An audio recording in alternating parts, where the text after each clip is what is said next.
సేవకులు పేదవారు కావచ్చు, వారిని ముందు బ్యాగ్ వేసుకొని తిరిగేవారు కావచ్చు, వారి పేదరికంలో ఉండొచ్చు, వారి దగ్గర ఏమీ లేకపోవచ్చు. కానీ దేవుని సేవకుని వెంబడించేటప్పుడు ఏదో చూసి మనం వెంబడించడం కాదు, కానీ దేవుని సేవకుని ప్రేమించి వెంబడించే అనుభవంలో నువ్వు వెళ్ళినప్పుడు ఆటోమేటిక్గా దేవుడు తన యొక్క శక్తి కలిగిన కార్యాన్ని నీ జీవితంలో చేస్తాడు. దేవుని బిడ్డలారా,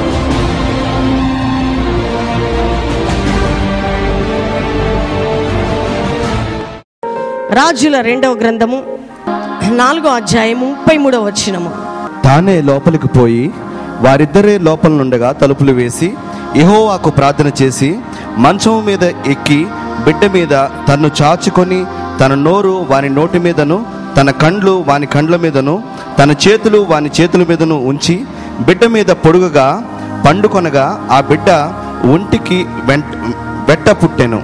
తాను దిగి ఇంటిలో యువతల నుండి యవతలకు ఒకసారి తిరిగి నడిచి మరలా మంచం మీద ఎక్కి వాని మీద పొడుగుగా పండుకొనగా బిడ్డ 7 మారులు తుమ్మి కండ్లు తెరిచెను. అప్పుడతడు గేహజీని పిలిచి ఆ షూనేమీయురాలిని పిలుచుకొని రమ్మనగా వాడు ఆమెను పిలిచెను. ఆమె అతని యొద్దకు రాగా అతడు నీ కుమారుని ఎత్తుకొనమని ఆమెతో చెప్పెను. అంతటా ఆమె లోపలికి వచ్చి అతని కాళ్ళ మీద సాష్టాంగపడి లేచి తన కుమారుని ఎత్తుకొని పోయాను. చాలు. ఈ రాత్రి దేవుని బిడ్డలారా, ఒక మంచి బలము కలిగిన ప్రవక్త ఎలీషా దేవుని బిడ్డలారా భూమి మీద ఎంత గొప్ప కార్యాలు దేవుని కోసం చేయగలిగాడంటే, ఆయన రోషం కలిగి తన యొక్క గురువుని ఏలియాని వెంబడిస్తున్న కాలంలో ఎన్నో ఆటంకాలు తను పొందుకోవాల్సిన అభిషేకం విషయంలో తన యొక్క దైవ సేవకుని వెంబడిస్తున్నప్పుడు అడుగడుగున ఆటంకాల మధ్యలో అవరోధాల మధ్యలో ఏలియాని ఎలీషా వెంబడిస్తాడు. దేవుని బిడ్డలారా, ఆ వెంబడించడంలో కూడా అనేక మార్లు నిరుత్సాహపరిచే పరిస్థితులు ఎదురొచ్చాయి. అంతేకాక అనేకులు ఎలీషాని పిచ్చివానిలాగా వెర్రివానిలాగా తక్కువ అంచనా వేసి మాట్లాడడం కూడా ప్రారంభించారు. కానీ మనుషుల మాటలను ఎప్పుడు కూడా ఎలీషా లక్ష్య పెట్టలేదు, కానీ మానవుల యొక్క శక్తి కలిగిన మాటల మీద ఆధారపడలేదు. కానీ తనని బలపరిచి తనని అభిషేకించే అభిషేకం తన గురువైన ఏలియాలో ఉందని ఎలీషా గ్రహించి ఆ 2 పాళ్ళు ఆత్మ తనకు కావాలని ఏలియాని ఒకటే మనసుతో వెంబడించినట్లు మనం లేఖన భాగంలో కొన్ని దినాల నుంచి ధ్యానించాము. దేవుని బిడ్డలారా, చాలా మంది ఆయన వెంబడించే టైంలో అనేకులు అంటారు, నీ గురువు వెళ్ళిపోతున్నాడు కదా, ఇంకా నీకెందుకు, నీకేమీ దొరకదు, ఇన్ని సంవత్సరాలు వెంబడించావు, ఆయన బట్టలు ఉతికావు, ఆయనకు భోజనం పెట్టావు, ఆయన యొద్ద నుంచి నీకేమీ దొరకదు అనేటువంటి నిరుత్సాహమైన మాటలు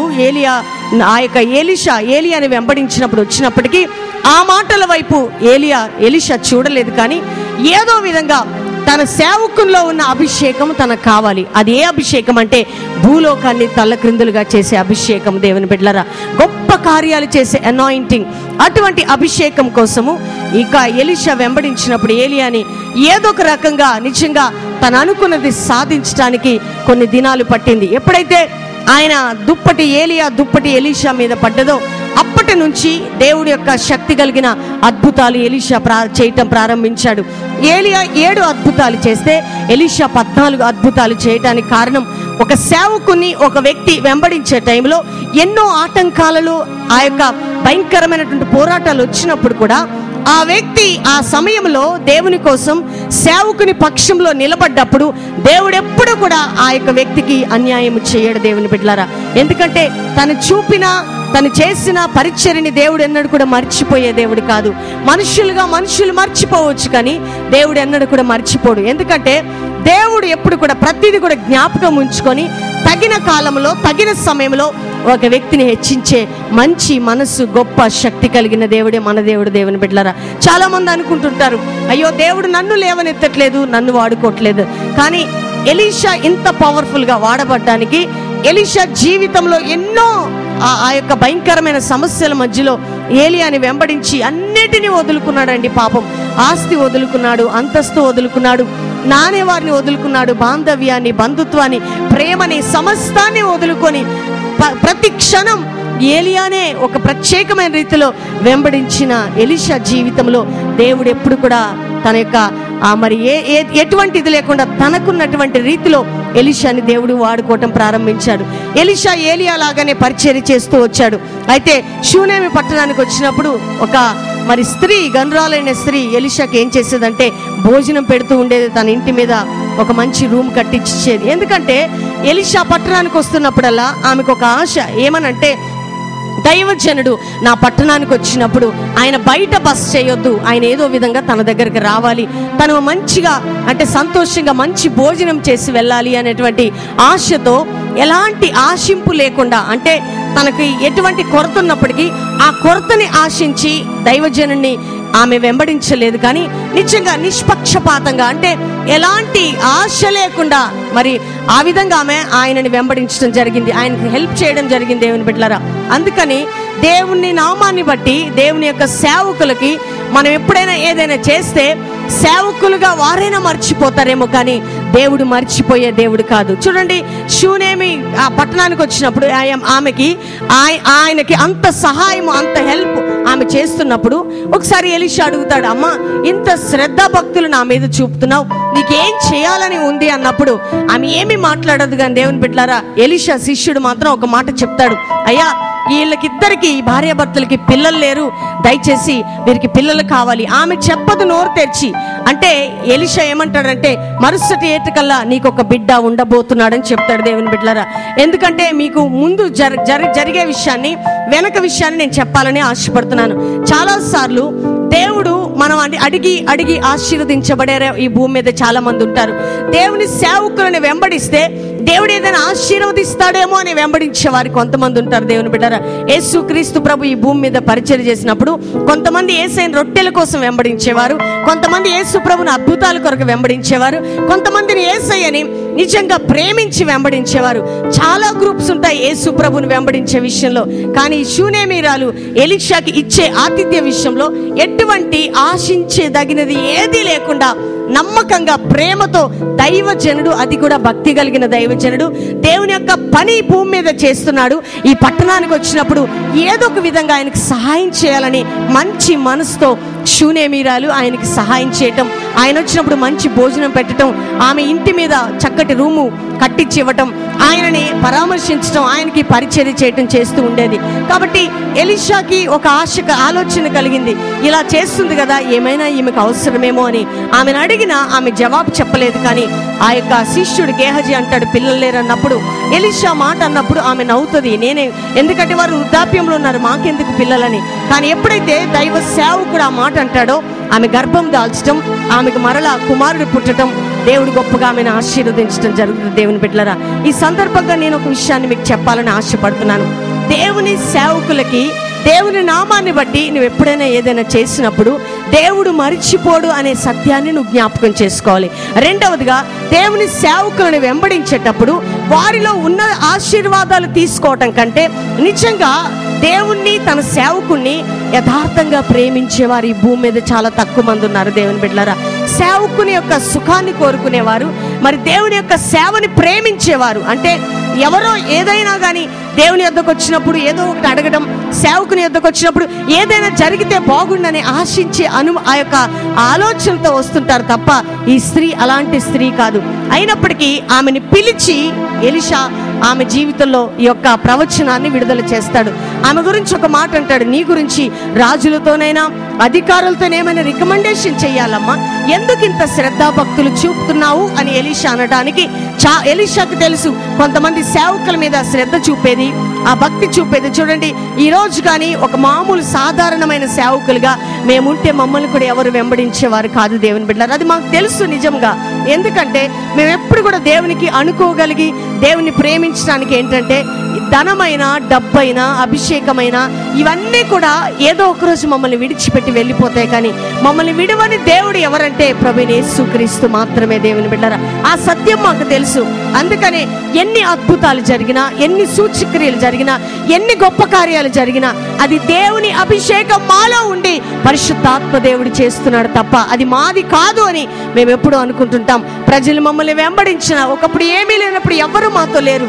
కానీ ఈరోజు ఇవన్నీ మాకున్న అనేక మంది ప్రజలు ఈ అభిషేకాన్ని, అద్భుతాలను బట్టి ఎక్కువ అంచనా వేస్తుంటారు దేవుని బిడ్డలారా. ఈ సందర్భంగా మీకు ఎందుకు నేను చెప్తున్నానంటే, సేవకులు పేదవారు కావచ్చు, వారిని ముందు బ్యాగ్ వేసుకుని తిరిగేవారు కావచ్చు, వారి పేదరికంలో ఉండొచ్చు, వారి దగ్గర ఏమీ లేకపోవచ్చు. కానీ దేవుని సేవకుని వెంబడించేటప్పుడు ఏదో చూసి మనం వెంబడించడం కాదు, కానీ దేవుని సేవకుని ప్రేమించి వెంబడించే అనుభవంలో నువ్వు వెళ్ళినప్పుడు ఆటోమేటిక్గా దేవుడు తన యొక్క శక్తి కలిగిన కార్యాన్ని నీ జీవితంలో చేస్తాడు. దేవుని బిడ్డలారా, ఈమె భక్తి కలిగిన దైవజనుడు పాపం దేవుని నామాన్ని బట్టి ఇక్కడ పరిచయం చేస్తున్నాడని ఆయనని ప్రేమించి ఆయన సుఖాన్ని కోరుకొని తన ఇంటి మీద గదిచ్చింది దేవుని బిడ్డలారా. కానీ ఎలీషాలో ఉన్న దేవుని మనస్సు ఊరుకోలేదు, కానీ ఆయనని ఆశీర్వదించడానికి, ఆమెను దీవించడానికి ఎలీషా సిద్ధపడి ఒక చక్కటి కుమారుణ్ణి దయచేయడం జరిగింది. కానీ కొన్ని దినాలు పోయిన తర్వాత ఆ కుమారుడు ఒక చిన్న రోగగ్రస్తుడిగా మరణిస్తాడు. ఈ యొక్క సమయంలోకి మనం వెళ్ళిపోదాం. మరణించినప్పుడు ఇక ఆమె జీవితంలో ఆమెకి ఏది ఎప్పుడు కూడా ఆమె ఆశించలేదండి. కానీ సేవకుడు వచ్చి తానే స్వయంగా ఏం చెప్తాడంటే, నీకు మరుసటి ఏట నీకు నేను బిడ్డనివ్వబోతున్నానని చెప్తాడు. ఆయన చెప్పినట్టు కుమారుని కంటది. ఆ కుమారుడు మంచిగా ఆరోగ్యంగా పెద్దవాడవుతున్న టైంలో అతనికి అనారోగ్యం వచ్చి ఇమ్మీడియట్ గా ఆ బిడ్డ చనిపోతాడు. ఆ మంచం మీద దైవ సేవకుని మంచం మీద పడుకోబెడతాడు. తీసుకెళ్లి దైవజనునికి ఇచ్చిన ఆ రూమ్ లో ఉన్న మంచం మీద పడుకోబెట్టి ఎక్కడికి వెళ్ళగలదండి ఈ సమస్య వచ్చినప్పుడు? ఆమె వెళ్ళి దైవజనుడితో ఒక మాట అంటదంటే, అన్నిటికంటే ముందు నేనేమైనా పిల్లలు కావాలని నిన్ను అడిగానా? ఎందుకయ్యా నన్ను భ్రమ పెట్టావు? బిడ్డనిచ్చినట్టే ఇచ్చి ఎందుకు ఈ ఆశ నేను కోరుకున్నానా అని అడిగినప్పుడు ఎలీషా మనస్సు బాధపడుతుంది. ఆమె ఏదో బాధలో ఉంది, ఆమె చాలా వేదనలో ఉంది. దేవుడి సంగతి నాకు మరుగుపరచనే అని అనుకుంటాడు. కానీ ఆమె వచ్చి దైవ సేవకుని యొక్క కాళ్ళ మీద పడి అడుగుతుంది, అయ్యా నా బిడ్డ చనిపోయాడు, నా పరిస్థితి ఇది. అందుకనే క్లియర్గా తన బిడ్డ విషయము, తనకున్న బాధ విషయము దేవాతి దేవుడు ఆయనకి చెప్పలేదు. కానీ ఈమె స్వయంగా వెళ్ళి ఏ సేవకుని యొద్ద నుంచి నాకు బిడ్డ కలిగి ఉన్నాడో మరలా ఇక ఆ సేవకుని యొద్దకే నేను వెళ్తానని ఒక రోషం కలిగి పట్టుదల కలిగి ఆయన దగ్గరికి వస్తుంది. దేవుని బిడ్డలారా, చూడండి, దేవుని సేవకుని నోటిలో వచ్చిన మాటను దేవుడు ఎప్పుడు కూడా స్థిరపరుస్తాడు. ఎందుకంటే దైవజనుడికి దేవుడిచ్చిన అభిషేకం ఏంటంటే, కట్టుటకు, నాటుటకు, విరగొట్టుటకు, పెళ్లగించుటకు, నశింపజేయుటకు, పడద్రోయబట్టకు ఆయనకి దేవుడు అధికారం ఇచ్చి ఉన్నాడు. దేవుని బిడ్డలారా, అది ఎటువంటి అధికారం అంటే, ఒక ప్రాణం పొమ్మంటే పోతుంది, ఒక ప్రాణం రమ్మంటే వస్తుంది. ఆ అధికారాన్ని గుర్తించి దేవుని సేవకులు, దేవుని పక్షంలో ఉన్న ప్రజలు లోబడి ఎప్పుడైతే అధికారాన్ని వాడుకుంటారో వారి ద్వారా దేవుడు అద్భుతాలు చేస్తాడు. దేవుని బిడ్డలారా, అందుకని ఈమంటుంది 33వ వచనంలో చదువుదాం. ఎలీషా ఆ ఇంటికి వస్తాడు. ఎందుకంటే ఆమె పరిగెత్తుకెళ్ళి ఎప్పుడైతే ఆయన కాళ్ళ మీద పడుతుందో పరిస్థితి అంతా అర్థమవుతుంది. ముందుగా శిష్యుని పంపుతాడు, అక్కడ ఏమీ జరగదు. కానీ ఇక చివరికి ఎలీషా వస్తాడు. దేవుని బిడ్డ, ఎలీషా ఎంత అనాయింటెడ్ సర్వెంట్ అంటే, ఆయన చనిపోయిన తర్వాత ఆయనకు ఒక మరణకరమైన రోగం వస్తుంది.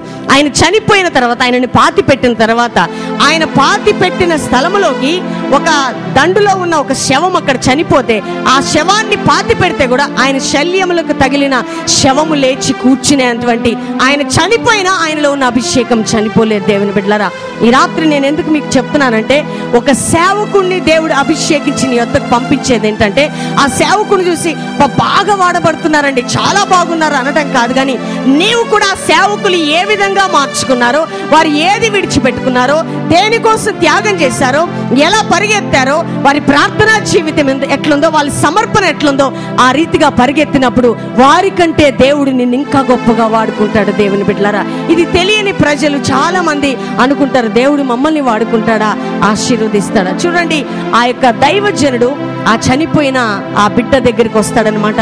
ఆ రూమ్ లోకి వెళ్ళి ఆ బిడ్డ మీద పడుకొని లేస్తుంటాడు. ఎందుకంటే చూడండి, దేవుని సేవకుని బట్టల్లో అభిషేకం ఉంటుంది, దేవుని సేవకుని యొక్క ఊపిరిలో అభిషేకం ఉంటుంది. దేవుని బిడ్డలారా, దేవుని సేవకుల యొక్క ఉమ్ములో స్వస్థత ఉంటుంది. యేసు క్రీస్తు ప్రభు వెళ్తుంటే నీడలో స్వస్థత, ఆయన ఉమ్ములో స్వస్థత. ఒక్కొక్క టైంలో వేసే ఒక్కొక్క రీతిగా స్వస్థపరుస్తాడు.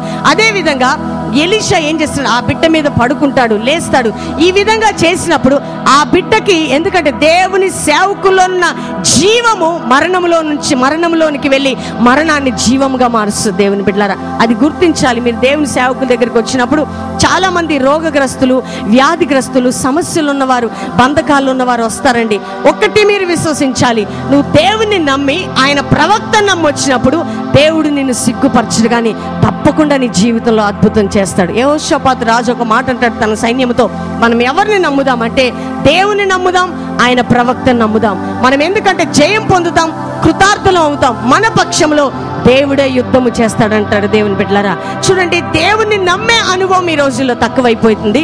ఆయన పక్షంలో ఉన్న ప్రవక్తలను నమ్మే అనుభవం కూడా తక్కువైపోతుంది. దేవుని బిడ్డలారా, నిజంగా మాకు ఎంత ఆశ ఉందంటే ఈ భూమి మీద డెడ్ బాడీస్ రైజ్ కావాలి, ఈ భూలోకాన్ని తల్లక్రిందులుగా చేయాలని ఒక దర్శనంతో మేము బయలుదేరుతున్నాము. దేవుని బిడ్డలారా, రాత్రి పగళ్ళు మాకు పోరాటం ఒకటే. మేము మీటింగ్స్లో ఉన్నామంటే నిజంగా మా లైఫ్ ఎట్లా డెడ్ బాడీస్ అంటే ఎవరి రూమ్లో వాళ్ళు పడి ఉంటాం.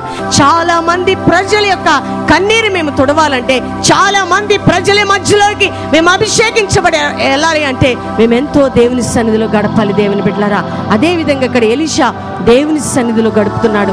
అటువంటి వ్యక్తి దగ్గరికి ఈ షూనేమిరాలు వెళ్తా దేవుని తన భర్తకి చెప్పి పరిగెత్తుతుంది. ఆమెకు తెలుసు తన గర్భంలో మృతతుల్యమైనప్పుడు ఏ సేవకుని ద్వారా తన గర్భం తెరవబడిందో, మరలా అదే సేవకుని ద్వారా తన చనిపోయిన బిడ్డ తప్పక లేస్తాడని తెలుసు. దేవుని బిడ్డలారా, నీకు ఆ ఫెయిత్ ఉండాలి, ఆ నమ్మకం ఉండాలి. సేవకుని యొద్దకు వచ్చినప్పుడు, దేవుని యొద్దకు వచ్చినప్పుడు ఆ నమ్మకం ఉండాలి. వెళ్తుందండి, రోగం పోతుందండి, నా భర్త మారుతాడంటారా, నా కుటుంబంలో అద్భుతం జరిగిద్దంటారా, క్యాన్సర్ పోతుందండి, ఎయిడ్స్ పోతుందా. ఈరోజు లైవ్లో ఒక సహోదరుడు కాల్ చేశాడు సూర్యాపేట నుంచి. దేవుని బిడ్డలారా, ఆయన కొన్ని దినాల నుంచి ఎయిడ్స్తో బాధపడుతున్నాడు. ఆయన దేవుని సేవకు దగ్గరకు వచ్చి ప్రార్థన చేయించుకున్నాడు. రెండవదిగా ప్రార్థన చేసి ఇచ్చిన ప్రార్థన నూనెను ఆయన వాడాడు. అంతే, దేవుడు అద్భుతంగా ఎయిడ్స్ అనే రిపోర్ట్ని ఏం చేశాడంటే తారుమారు చేసి నార్మల్ రిపోర్ట్గా తయారు చేశాడు. దేవుని బిడ్డలారా, దేవుని యొద్దకు వచ్చివాడు ఆయన ఉన్నాడని, ఆయనను వెతుకు వారికి ఫలము దయచేయగల దేవుడని నమ్మాలి. నువ్వు వచ్చేది ఇక్కడ కూర్చొని ఇక్కడ ఏదో జరుగుతుందంట అని చూడడానికి వస్తే నీకు లాభం లేదు. నువ్వు జరిగేది ఏంటంటే నీ జీవితంలో దేవుడు ఇటువంటి అద్భుతాన్ని చేయాలని నువ్వు ఆశపడు. ఒకవేళ ఈమెకి కుమారుడు చనిపోయి ఎలీషా దగ్గరికి పరిగెత్తుకొని రావచ్చు.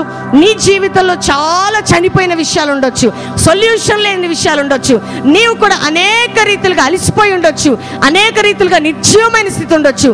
కానీ నిర్జీవమైన నీ స్థితికి జీవం రావాలంటే దేవుడు తన సేవకుల ద్వారా అద్భుతం చేయబోతున్నాడని నమ్మాలి. దేవుని బిడ్డలారా, అది నువ్వు నమ్మినప్పుడు దేవుడు ఏం చేస్తాడంటే ఈ రేపుడు జరగబోయే అద్భుతాన్ని ఈ రాత్రి నీ కోసం అక్కడ సిద్ధపరుస్తాడు.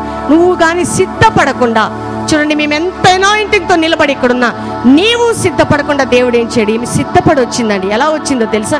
ఏమైనా కానీ దేవుని సేవకుని తప్పకుండా నేను కదిలించి నా బిడ్డ బ్రతికి వస్తాడు. అందుకని భర్తతో ఒక మాట చెప్తుంది, నేను దేవుని సేవకుని దగ్గరికి పోయి వచ్చుట మంచిది అంటది. ఎందుకు మంచిది అంటే నేను సేవకుని యొద్దకు వెళ్తున్నా, జయముతో వస్తాననే మాట. దేవుని బిడ్డలారా, దైవజనుడికి వచ్చి ముందు నిలబడినప్పుడు ఆయన ఏమనాల్సిన నీ మీద చేతులను చక్కర్లా, నీకేం చెప్పక్కర్లా. సేవకుడు నీకు దేవుడు తోడుగా ఉన్నాడమ్మా, తప్పకుండా నీకు జరగబోతుందనే మాట వారి నోట్ల నుండి వచ్చినప్పుడు నువ్వేం చేయాలంటే జరగబోతుందని విశ్వసించాలి. దేవుని బిడ్డలారా, అప్పుడు నీ జీవితంలో కార్యం జరుగుతుంది. చూడండి, మనం పాట పాడతాం, నీ మాట చాలయ్యా, నీ చూపు చాలయ్యా. ఎందుకు పాడాలండి ఆ పాట? మనం అబద్ధాలు పాడుతుంటాం కొన్నిసార్లు. ఎన్నో మారులు దేవుని యొక్క ప్రవచనాత్మకంగా వాక్కు విడుదలవుతుంటుంది. చూడండి, మేము అంటుంటాం మీరు వెళ్ళండి దేవుడు అద్భుతాలు చేస్తాడంటే, అప్పుడు మీరు ఏం చేయాలంటే అద్భుతాన్ని తీసుకొని బయలుదేరాలి. దేవుని బిడ్డలారా, నెక్స్ట్ వీక్ మీరు ఎలా వస్తారంటే అద్భుతమైన సాక్ష్యంతో ఇక్కడ అడుగు పెడతారు. చాలా మంది నమ్ముతున్నారు కానీ దాన్ని రిసీవ్ చేసుకోలేకపోతున్నారు. ఈమెలో నమ్మకత్వం చూడండి. చనిపోయిన బిడ్డని పాతి పెట్టొచ్చు, ఇక శవపేటిక పేర్చి ఏడుస్తూ కూర్చోవచ్చు. అదంతా నాకొద్దు, నాకు ఇచ్చిన బిడ్డ ఎవరంటే సేవకుని నోట్లో నుండి వచ్చాడు. మరలా బిడ్డ నేను ఎక్కడి నుంచి తీసుకురావాలంటే సేవకుని యొద్దకు వెళ్ళి ఆయన రావాలి, నా బిడ్డ ప్రార్థించాలి, నా బిడ్డ తిరిగి లేవాలి. ఇది జరుగుతుంది అనే విశ్వాసంతో ఆ షూనేమిరాలు ఎలీషా దగ్గరికి వస్తుంది. దేవుని బిడ్డలారా, చూడండి, ఎలీషా ఆమె నమ్మకాన్ని ఎప్పుడు కూడా, ఆమె ఫెయిత్ని, మనం కొన్నిసార్లు అనుకుంటాం మన విశ్వాసం ఎప్పుడు కూడా మనల్ని సిగ్గుపరచదు. దేవుని బిడ్డలారా, దేవుని అందుకు నువ్వు నమ్మకించినప్పుడు, సేవకుని మీద పూర్తిగా ఆధారపడ్డప్పుడు దేవుడు నేను సిగ్గుపరచడు. చాలా మంది అనుకుంటారండి, కొంతసేపు అటు మనసు, కొంతసేపు ఇటు మనసు, జరిగిద్దా జరగదా. మా జీవితంలో ఈరోజు మేము నిలబడ్డామంటే ఒకటే ఒక ఆశ. దేవుని బిడ్డలారా, అప్పుడు మేము దేవుని అదే విధంగా నమ్మాం, ఇప్పుడు అదే విధంగా నమ్ముతున్నాం. ఎందుకంటే మాకు ఏమీ లేనప్పుడు దేవుని నమ్మాం, ఇప్పుడు కూడా దేవుని నమ్ముతున్నాం. రాబో దినాల్లో కూడా ఈ పరిచర్య అతి శక్తివంతంగా జరగబోతుందని మేము నమ్ముతున్నాం. మాకు తెలియకుండానే కొన్నిసార్లు మా నోట్లో నుండి ఏమాట వస్తుందంటే, మృతులను సజీవులుగా చేయవాడు, లేని వాటిని ఉన్న వాటిగా చేయవాడు, ముందు రోజుల్లో డెడ్ బాడీస్ రైజ్ కాబోతున్నాయంటే ఈ ప్రవచనం ఏదో ఒక రోజు ఆంధ్ర రాష్ట్రంలో, భారతదేశంలో జరగబోతుంది దేవుని బిడ్డలారా. ఎందుకంటే దేవుడు పదే పదే అది అనిపిస్తున్నాడంటే, చూడండి, ఆమె వెళ్ళి వచ్చటం మంచిది అని సేవకుని యొద్దకు వచ్చింది, వెళ్ళింది. సేవకుడు వెళ్ళాడు, ఆ బిడ్డ మీద పడుకున్నాడు, లేచాడు, పడుకున్నాడు, లేచాడు. ఆ బిడ్డ శరీరంలో జీవం కలిగింది. సజీవమైన బిడ్డగా తల్లికి సేవకుడు అప్పచెప్పి ఉన్నాడు. దేవుని బిడ్డలారా, మృతముతో కూడినటువంటి స్థితిని సజీవంగా దేవుడు సేవకుడు ఆ యొక్క తల్లికి అప్పచెప్పటానికి ఆమెలో ఉన్న విశ్వాసాన్ని ఎలీషా ఘనపరిచాడు. దేవుడు ఎప్పుడు నిన్ను ఘనపరుస్తాడు తెలుసా? మేము నమ్మకంగా ప్రభు వైపు చూసినప్పుడు దేవుడు అద్భుతాలు చేస్తాడు. నీ జీవితంలో గొప్ప కార్యాలు చేస్తాడు. ఏ మాట నీకు రిలీజ్ అవుతుందని ఫెయిత్తో సేవకుని కానీ తేరి చూసినప్పుడు దేవుడు అంటాడు, నీ పరిస్థితిని సడన్ గా దేవుడు లేపబోతున్నాడు. దేవుని బిడ్డలారా, నీకున్న బంధకాలు సడన్ గా తెగిపోబోతున్నాయి. నీ కుటుంబంలో లెక్కలేనని అద్భుతాలు ప్రభు ప్రారంభించబోతున్నాడు. ఒకవేళ దేవుడిచ్చిన ఆశీర్వాదం మీద అపవాది దెబ్బ కొట్టిందా, తిరిగి అదే ఆశీర్వాదం నువ్వు పొందుకోబోతున్నావు. ఎందుకంటే ఇక్కడ చూడండి, దేవుడిచ్చిన ఆశీర్వాదం మీద ఆ యొక్క బిడ్డ చనిపోయినప్పటికీ ఆ ఆశీర్వాదాన్ని తిరిగి రావటానికి దేవుని సేవకుని నుంచి నోటి మాట ద్వారా దేవుడు కార్యం చేశాడు. ఈ రాత్రి ఒకటి నువ్వు నమ్ము, నేను నమ్ముతున్నాను ప్రభా, నీ సేవకుని వచ్చిన వాక్కుని నేను నమ్ముతున్నాను. ఈ రాత్రి ఇప్పటి వరకు నా జీవితం నిర్జీవం అయిపోయింది. ఒకవేళ స్పిరిచువల్ గ్రోత్ లేదు, సేవలో గ్రోత్ లేదు, సంఘపరమైన గ్రోత్ లేదు, కుటుంబపరమైన గ్రోత్ లేదు, రోగములో అన్ని విషయాలు నలిగిపోయి ఉన్నావేమో, నీ కుడి చేయి పైకెత్తి కళ్ళు మూసుకొని, దేవా నాతో బలంగా ఇంకా మాట్లాడు ప్రభా, నన్ను బలపరచు, నా జీవితంలో లేని వాటిని ఉన్న వాటిగా చేసే దేవుడు, ఖచ్చితంగా ఏదో అద్భుతం చేయబోతున్నావు ప్రభా. ఈ రాత్రి ఇప్పటి వరకు నేను నమ్మలేదు, కానీ ఇప్పుడు నేను నమ్ముతున్నాను. నేనైతే ఇక్కడ నుంచి పొందుకొని వెళ్ళబోతున్నాను. ఒకటి మీరు నమ్మండి, నేనేదో తీసుకొని వెళ్ళబోతున్నాను. నా దేవుడు నన్ను సిగ్గుపరచడు, కానీ నేను సేవకుని చూడట్లేదు, కానీ సేవకుల్లో ఉన్న నీ అభిషేకాన్ని చూస్తున్నాను ప్రభా. నన్ను లేవనెత్తి బలపరిచే నీ ఆత్మ కార్యాలను చూస్తున్నాను. నిజంగా బలమైన కార్యాలు జరగటానికి నీ కుడి చేయి పైకెత్తి కళ్ళు మూసుకొని ప్రార్థన చేయి. నాతో పాటు ఈ మాటలు చెప్పండి. యేసుక్రీస్తు ప్రభువా, నీవు లోకరక్షకుడు అని నేను నమ్ముచున్నాను. కల్వరి శిలువలో రక్తం కార్చినావని నేను నమ్ముచున్నాను. నీ రక్తం ద్వారా నా పాపాలు, సర్వమానవాళి పాపాలు కడగబడ్డాయని నేను నమ్ముచున్నాను. నీవు చనిపోయి పాతి పెట్టబడి మూడవ దినమున మరణమును జయించి లేచినావని, పరలోక రాజ్యం ఆరోహణమైనావని, మరలా రాబోతున్నావని నేను నమ్ముచున్నాను. తండ్రి, నేను తెలిసి తెలవక చేసిన ప్రతి పాపములను దయతో క్షమించి నన్ను నీ బిడ్డగా స్వీకరించుము. నా హృదయంలోకి రమ్ము, నాకు దేవుడిగా ఉంటుము. యేసుక్రీస్తు నామములో నా పాపాలను క్షమించినందుకు వందనాలు. యేసుక్రీస్తు నామములో అడిగి వేడుకొంచున్నాము తండ్రి. Amen, amen, amen.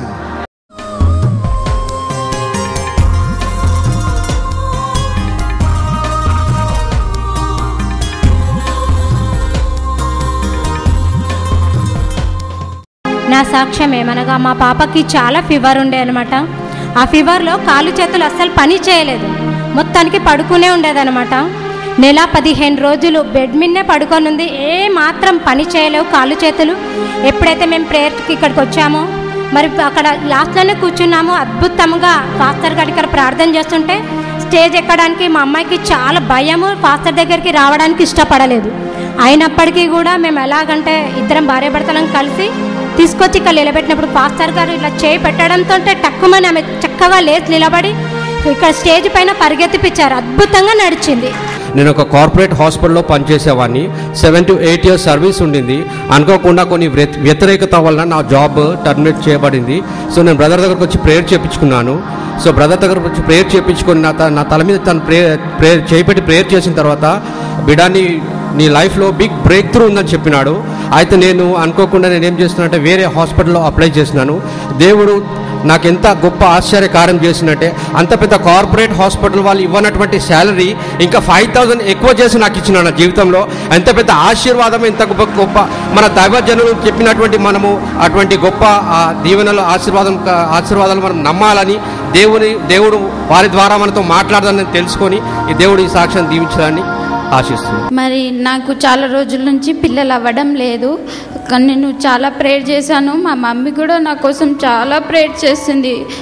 ఒకరోజు ఇక్కడ లైవ్ ప్రోగ్రాంలో నా పేరు పెట్టి పిలిచారు, సుజాత అని.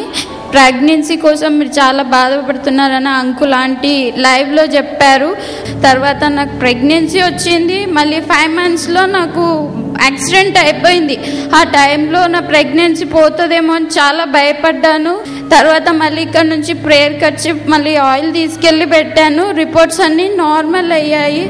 మళ్ళీ నాకు పాప దేవుడు ఇచ్చాడు. నాకు బంగారం లాంటి బహుమతి నాకు దేవుడు ఇచ్చినందుకు వందనాలు చెల్లించుకుంటున్నాను. Thank you lord. ఎంత అద్భుతమైన సాక్ష్యం దేవుని బిడ్డలారా.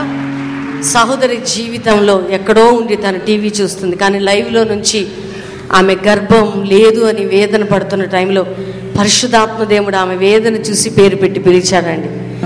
మరి ఈ పాప నారాయణకేడు మొత్తము పక్షవాతం లాగా వచ్చేసి కాలు చేయబడిపోయి ప్లేన్ గడ్డగట్టి మొత్తం బాడీలాగా అయిపోయినరు. అయితే మేము హైదరాబాద్లో ఉంటాం, మా దగ్గర తీసుకొస్తే మేము మల్రెడ్డి హాస్పిటల్కి తీసుకెళ్తే బాడీని అనవసరంగా ఎందుకు తెచ్చిర్రమ్మా, కొంచెం ఊపిరి ఉన్నదని చెప్పిండు.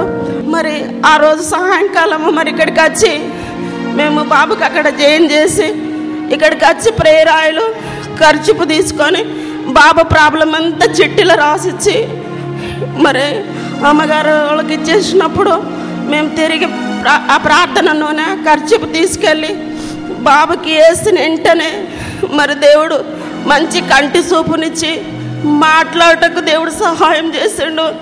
దేవుడు చేసిన మేలుకి ఎంతో కృతజ్ఞతలు చెల్లిస్తున్నాము. అదేలాగుంటా మరి మళ్ళీ నెక్స్ట్ సండే ఇక్కడికి తీసుకొచ్చినప్పుడు దేవుడు మరి అమ్మగారు అయ్యగారు ప్రార్థన చేసిండ్రు, మేము ఎత్తుకొని వచ్చినాము. మరి ఇప్పుడు తిరిగి తనే నడిచొచ్చిండు. మరి వారమంతా ప్రార్థనను అప్లై చేసినాము. దేవుడు గొప్ప మేలు చేసిన దేవునికి, దైవజనునికి, దైవజనురాలకు మా హృదయపూర్వకమైన కృతజ్ఞతలు చెల్లిస్తూ చిన్న సాక్ష్యం దేవుడు దీవించును గాక.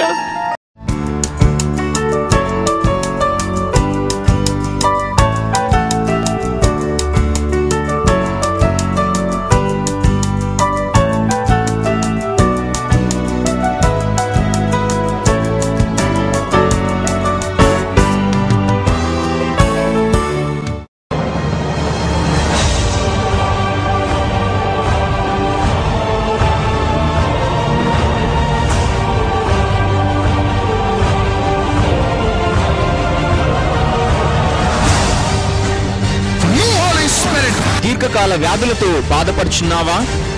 స్వస్థతకై ఎదురు చూస్తున్నావా? దురాత్మ చాతబడి శక్తులతో పీడింపబడుచున్నావా? ఆర్థిక ఇబ్బందులతో సతమతమవుతున్నావా? ఎటు తోచని స్థితిలో ఆత్మహత్య చేసుకోవాలనుకుంటున్నావా? ఆధ్యాత్మికంగా ఎదగాలని, పరిశుద్ధాత్మతో నింపబడాలని ఆశపడుచున్నావా? అయితే రండి, మహబూబ్ కాలేజ్ గ్రౌండ్స్ నియర్ చందన బ్రదర్స్ ప్యాట్నీ సెంటర్ సికింద్రాబాద్ లో ప్రతి ఆదివారం సాయంత్రం జరిగే ఆరాధనలో పాల్గొనండి. దైవజనులు పాస్టర్ ప్రవీణ్ గారు, సిస్టర్ షారున్ గారు మీ కొరకు వాక్యం అందించి ప్రత్యేకంగా ప్రార్థించెదరు. యేసు నామములో